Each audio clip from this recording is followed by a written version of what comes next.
guys, how you doing? We're kind of running experimentally here. I'm on a new computer. Let me see if I can bring that scene up. See what we have going. All right, a little bit of a new view here, and okay, down to the desktop. And we will bring up the charts, and eventually we'll figure all the stuff out. Okay. We've had some storms moving across Texas, and let's get a look at that. Maybe we can start out with the SPC experimental charts. There we go. There's what's going on there in Texas. Let me see if I can draw. Yep, we can. So we got a little bit of a weak MCS moving through the Dallas area. Around Brownwood also, down to San Angelo, and then up northeast to the Idabel, Little Rock area. And you can see the southerly gradient coming up from the Gulf. See that right there? There's a lot of isobars coming on shore, all the way from pretty much Gulfport all the way to Corpus Christi right there. So the Gulf is definitely open. Before I go much further, let me check the sound. There's a kind of a house of cards thing going on where you have to have everything plugged in, and there's one file after another I had to get configured. But I think we're doing pretty good. All right, let's see here. Ron Chalfant is here. Windwalker, Electric Dog, Ryan Toomey's, Alexi, Fun with Tech, Burl H, Adam Davis, and Mr. Manlett reporting mid-50s in Rockford. Audio a bit quiet. I've noticed that too. I'm maxing out on the meter here. Let me check the audio board. That's this thing here. See, we're doing pretty good here. Let me check the output. The output looks good. I'm not sure what the problem is. Hopefully it sounds okay to you all. Ambient room sound, yeah, the computer has a very active fan. So anyway, we will work on that some. Okay, here's the surface analysis. And you can see we've got a pretty tightly wound up low in British Columbia. So where are the baroclinic zones? Well, the way we find the baroclinic zones is to follow the isobars. You can see they're kind of packed in this area here, the East Coast, all the way down to Texas. And there's kind of packing going on here on the West Coast, Washington and Oregon right there. Unfortunately, this isobar, isotherm field is a little bit smoothed, over smoothed, I should say. So one thing we can do is take a look at the INSEP charts and look at the 1,000 through 500 millibar thickness. It's the same basic concept, except we're looking through a layer about 5 kilometers deep near the surface instead of using the spot surface temperatures. So baroclinic zone shows up very well right there. Also, kind of broad on the West Coast, that would indicate kind of a shallow cold air mass in the area. And offshore, another baroclinic zone right there. So what does that mean? Fronts. Cold front right there off the Oregon coast. Actually, that would be a warm front right there. And down in Texas, same basic concept. We're going to be looking for a cold front from Amarillo down to somewhere around Durango. And looks like maybe a warm front in the Ozarks. So yeah, there is still some cold air up there in Canada. We can see it right there in the prairies. And it looks like Alaska is also kind of cold also. They're pretty much in this thickness trough across Yukon and Alaska. Let me bring up digital atmosphere.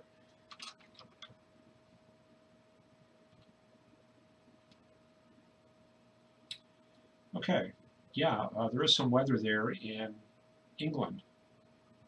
I don't know if we have any viewers out there, but let me bring the pressure lines up. So you can see the weather there is dominated by high pressure in Scandinavia.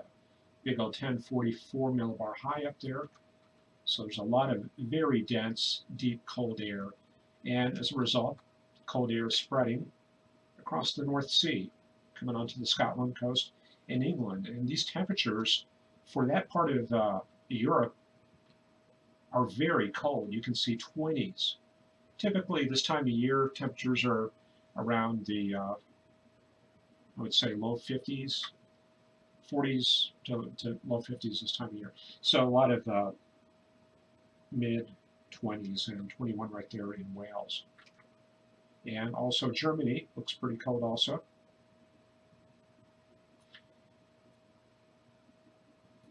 (14, 16), and there is a lot of very cold, unstable air, so we're getting a lot of reports of snow there in England.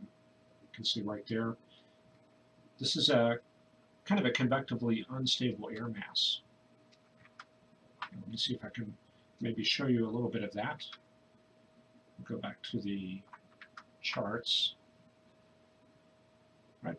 What did I do with the charts? Oh, I'm in draw mode.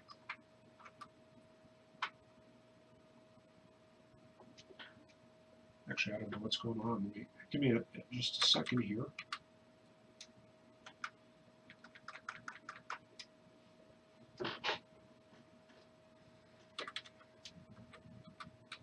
I have a drawing tool that's stuck here, so this is just one of the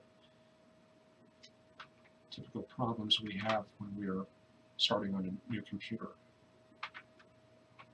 Okay. So I was going to take a quick look at a SCUT out there in Europe.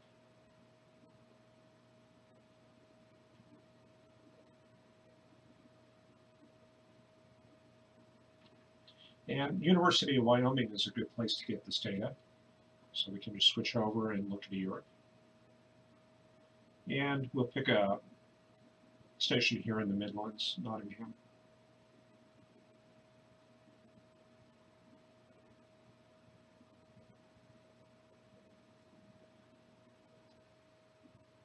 Okay, yeah, very interesting sounding there. A lot of humid air down below 8,000 feet or so, and you can see it's very unstable here. So this is a good pattern for lake effect snows. So there's probably a lot of snow bands coming onshore there. And here's a subsidence inversion. Probably just the tropical air mass underlying, and you can see the tropopause right there. Okay, so back to the US.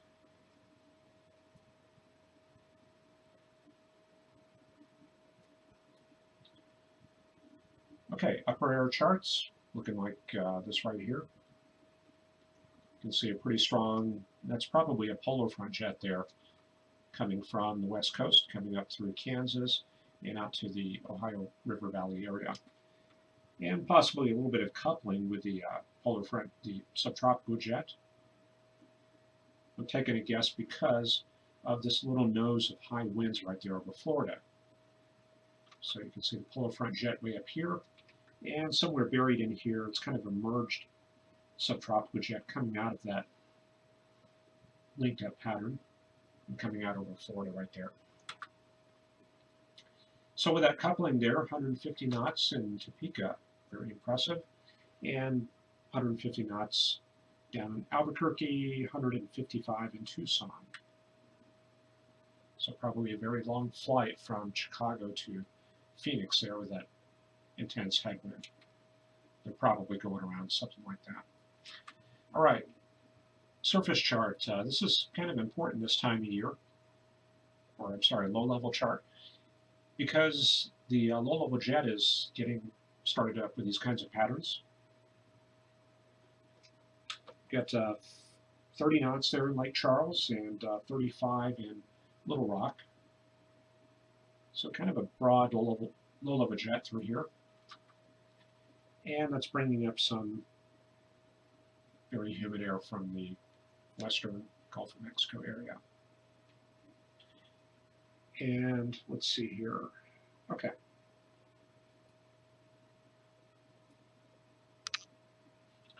Just going to check that out on the NAM. So up to the north, looks like we have a cold front coming out of Kansas. Let's see if we can plot that. Yeah, digital atmosphere does have a density crowding control right there, so it's very helpful. So there is a cold front coming out of Kansas, and we can put that front somewhere like that.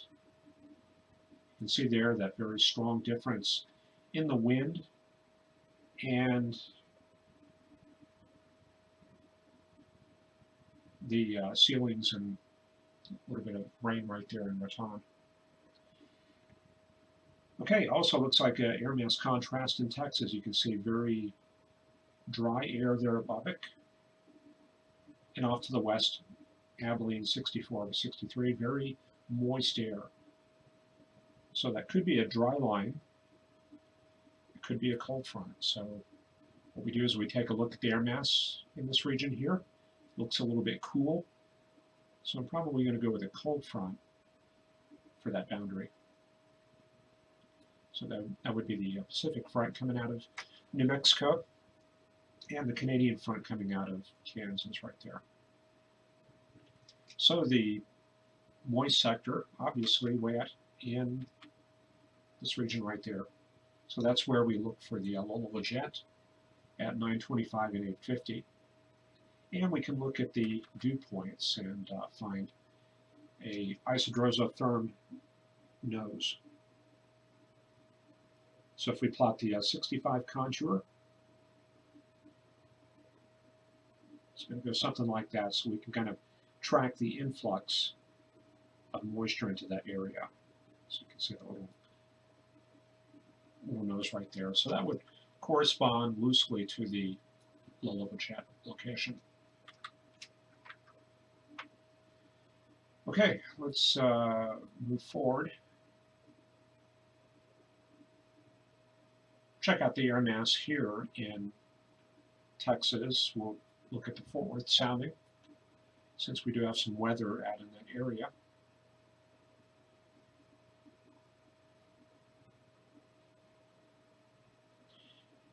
And just a quick look back at this, it's a good idea to check the surface field at the radiosonde launch time. Let me see if I can pull up a chart that has that has the radar and everything.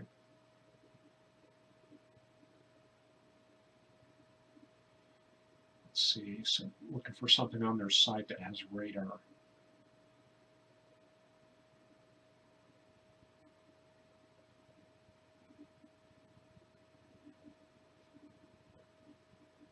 Okay, there it is.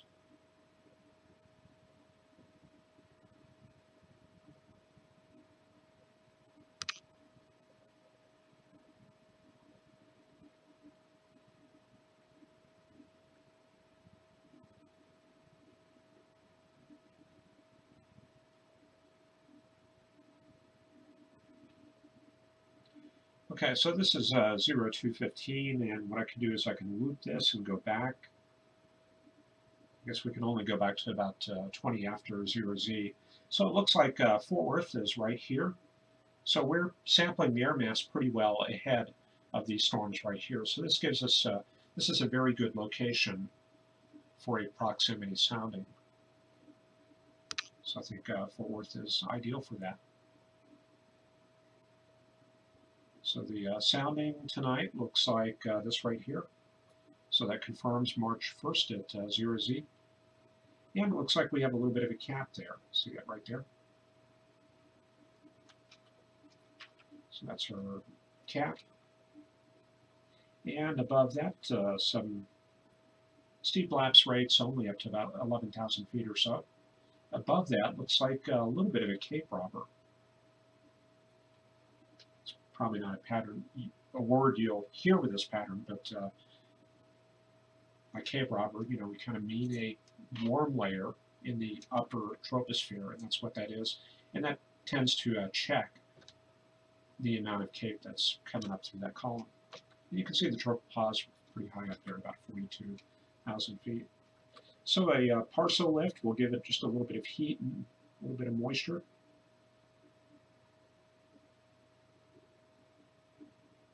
This is probably kind of a worst case scenario right there. So this might be what we have with the forcing. I think maybe further west we've probably got a little bit of this CAPE erosion going on. So I think maybe a representative parcel is going to look something like that. So very tall, skinny CAPE there. That's probably about 600 to 700 CAPE right there. So not too impressive. The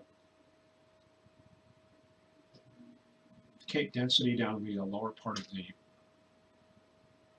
sounding is pretty weak.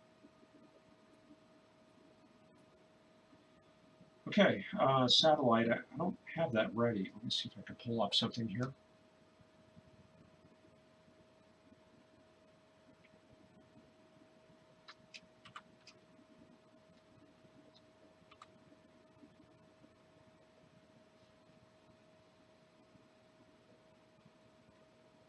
This is the Marshall Space Flight Center website, weather.msfc.nasa.gov. And we're looking at the infrared imagery here. So it's got kind of a tropical look there, kind of a Pineapple Express fetch of moisture coming up from Baja California. So it's very hard to look at the convection way down under here. Let me see if I can zoom that in a bit.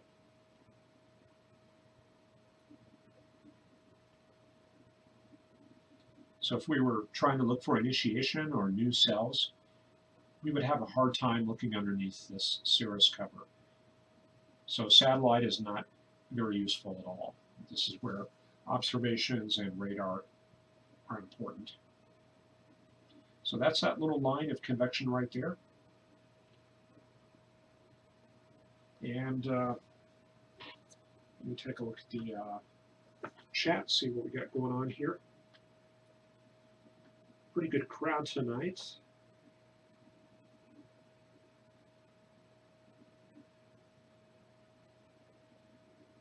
Mr. Manlett talking about the slight risk of severe storms tonight in Arklatex. Upper air charts from Mike Estwick wondering about that. Those are at, yeah, these are at meteocenter.com, but it's center with the British spelling. C-E-N-T-E-R-T-R-E.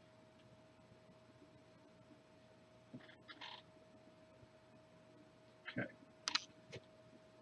Okay, I got my hair sticking up and back. Sorry about that.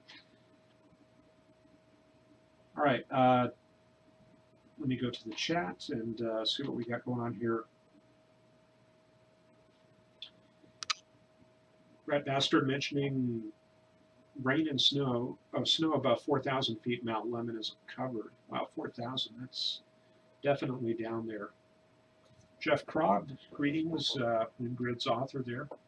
And we do need to use more WindGrids on this show. Mike Estwick mentioning Rich. Michigan is about to get tagged with a storm event. Fun with Tech has got the link there. Thanks for that.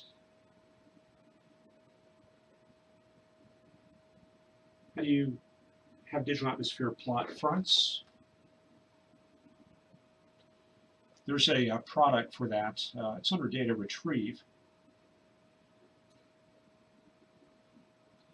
And if you scroll down, you'll have this high-res funnel bulletins, and make sure that's checked and retrieve the data. And when you go to data and fronts, it'll plot those for you.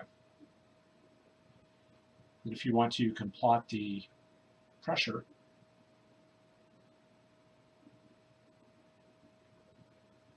And there we go.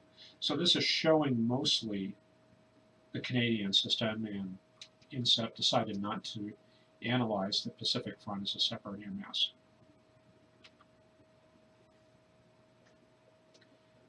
Well, it looks like they did pick up this a little bit further south, but I think this is all a front. What kind of machine I have? It's a AMD processor, Windows 10. I'm trying to make sure all my programs run under Windows 10, so I picked up that machine there. 6 EF2s from the February 24th outbreak. Lots of damage in Clarksville. That from Mr. Manlett. Okay, let's check out the forecast.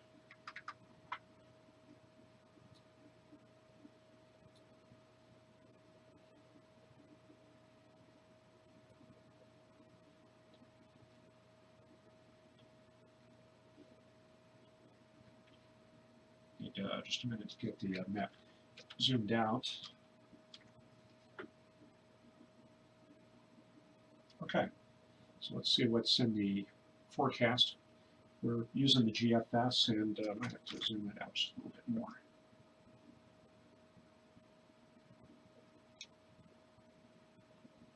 Okay, so we've got a pretty good picture of what's going on. Canadian front like that, Pacific front coming through, and then this all connects back up to the system coming on the Pacific right there. So it looks like this system here with the associated shortwave will be moving into Arkansas overnight. Let me see if I have the radar up. Okay, I thought I was running GR level 2.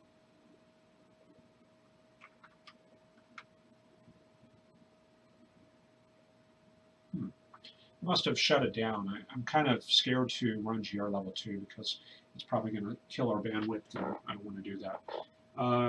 85 drop frames, that's excellent. So let's continue and look at the weather. Definite Pacific system coming into California. You can see that right there. So huge changes there in Northern California and a different air mass up to the north. So there's that system. And then the other system, looks like it's pushing through Texas and Louisiana.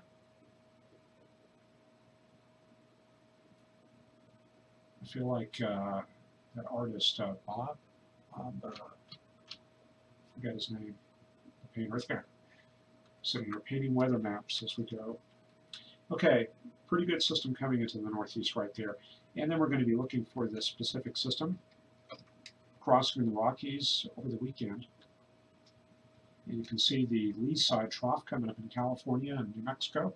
So a very blustery day in this area here. Strong south wind. Bringing up moisture, you can see initially the trajectories are coming from this area. So that means the air mass will be kind of dry.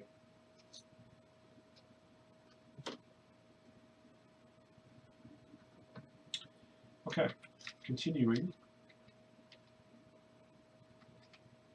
Yeah, system comes out of the Rockies on Sunday. So it looks like maybe the tropical moisture coming up into Texas along the Cap Rock and probably a dry line right through this area here.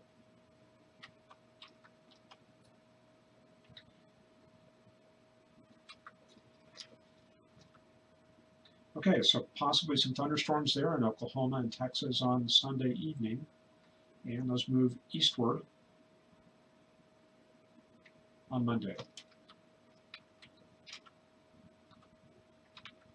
There we go, there's our cold front. Maybe a warm front, kind of like that right there. And very weak Pacific high coming into the high plains. Okay, so they'll move through Indiana and Illinois there on Wednesday. Another warm up, good lee side trough there in Kansas, Colorado, and Texas on Thursday. Another Pacific system coming through a little bit further north there. This affects mostly the North Plains there. And, well, Central Plains. This one kind of goes southeast. That's interesting. So this is Sunday after this weekend, a week from this weekend. And another Pacific system coming through Sunday and Monday. That sweeps through very rapidly Looks like a very progressive Pacific pattern here for mid-month. So hope you enjoy that. Anyway, I think that's about all I got. Appreciate you all. Wait. Okay. All right. So thank you for watching the webcast, and I'll take one look at chat.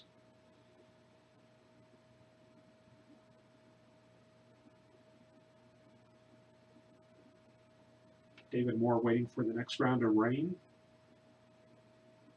Carl Burkhoff talking back and forth with Jeff. MCS moving into the Metroplex currently. Okay. Thank you. Yeah, please hit the like button, and appreciate you all watching the webcast. Hope you all have a good evening.